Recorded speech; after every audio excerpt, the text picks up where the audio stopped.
আলফাৰ শান্তি চুক্তিক লৈ মন্তব্য মুখ্যমন্ত্ৰী ডক্টৰ হিমন্ত বিশ্ব শৰ্মাৰ আলফাৰ শান্তি চুক্তিয়ে ৰাজ্যলৈ পৰিৱৰ্তন আনিব চুক্তিৰ দ্বাৰা উপকৃত হ'ব ভৱিষ্যত প্ৰজন্ম ইতিহাসত সোণালী আখৰেৰে লিখা থাকিব চুক্তিৰ কথা আৰু কলাক্ষেত্ৰত এই মন্তব্য কৰে মুখ্যমন্ত্ৰী ডক্টৰ হিমন্ত বিশ্ব শৰ্মা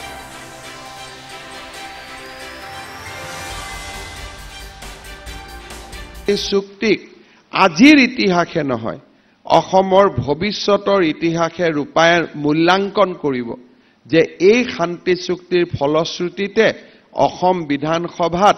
আৰু 50টা বছৰলৈকে অসমৰ লোকৰ দপদপনি থাকিব আজি যেতিয়া এই সময়ত যেতিয়া ইতিহাস যদি বৰ্তমানৰ দৃষ্টিভংগীৰে কোনোবাই চায় যে আজি ফেসবুকত কোনে লিখিছে আজি টুইটাৰত কোনে লিখিছে ইতিহাস বৰ্তমানে নিলিখে ইতিহাস ভৱিষ্যতৰ প্ৰজন্মই লিখে বৰ্তমানত আমি কি কৰি আছো আমাৰ সমসাময়িক যেতিয়া লোকক আমি খুদিম তাত বিৰোধাভাস থাকিবই কোনোবাই কব ভাল হৈছে কোনোবাই কব বেয়া হৈছে কিন্তু ভৱিষ্যত প্ৰজন্মই যেতিয়া এখন অসম দেখা পাব যে এইখন এখন সুৰক্ষিত অসম পঞ্চাতে মনত পেলাব যে কোনটো সময়ৰ কোনটো ৰাজনৈতিক ঘটনাৰ কাৰণে আজি আমি সুৰক্ষিত অনুভৱ কৰিছো মই ভাবো যে আলফাৰ শান্তি চুক্তিক ইতিহাসে সদায়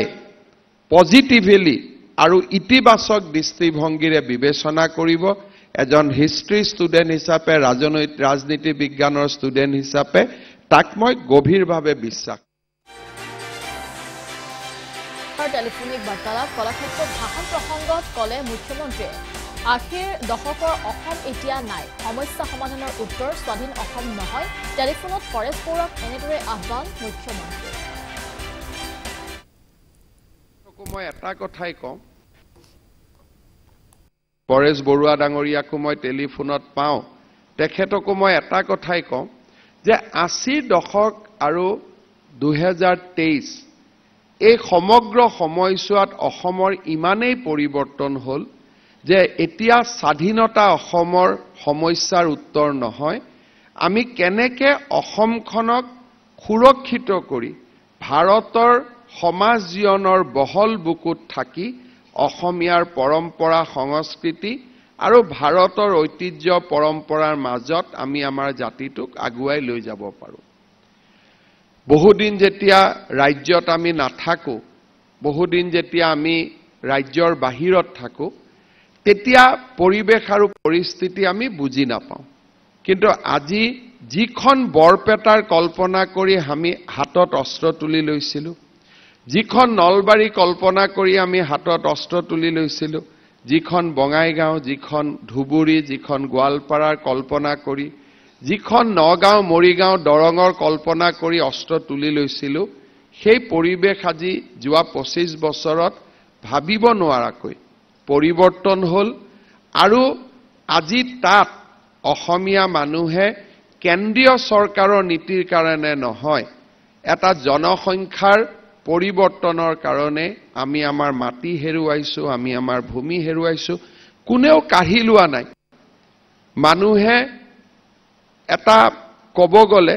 প্ৰাকৃতিক নিয়ম মতে মানুহে থাকিব নোৱাৰি ধুবুৰী গোৱালপাৰাৰ পৰা আঁতৰি আহিছে গুৱাহাটীত আহি সোমাইছেহি বৰপেটাৰ পৰা আঁতৰি আহিছে এতিয়া অসমক এটা সামগ্ৰিকভাৱে জন আন্দোলনৰ প্ৰয়োজন য'ত আমি মানুহৰ মাজত বিশ্বাস ৰাখিব পাৰো যে আমি সংখ্যাৰে নহয় গুণগতভাৱে হলেও আমি অসমখনক ভৱিষ্যতৰ বাবে অসমীয়াৰ কাৰণে আমি ধৰি ৰাখিম আৰু অসমীয়া বুলি কওঁতে আজিৰ দিনত অসমীয়াৰ সংজ্ঞাৰো পৰিৱৰ্তন হৈছে আসিৰ অসমীয়াৰ সংজ্ঞা আমিয়াৰ সংজ্ঞাৰ মাজতো বহুত পাৰ্থক্য আহিছে আৰু অসমীয়া বুলি কওঁতে আমি যদি চাহ বাগিচাৰ মানুহখিনিক অসমীয়া বুলি নাভাবো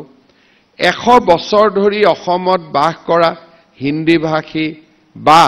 আমাৰ ব্যৱসায় কৰা লোকসকলক অসমীয়া বুলি নাভাবো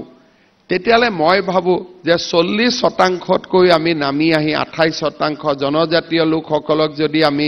অসমীয়া নাভাবো তেতিয়ালে আমি তাতকো নামি আহি 28-30% আমি ভৰি দিবলগীয়া অৱস্থা হৈছে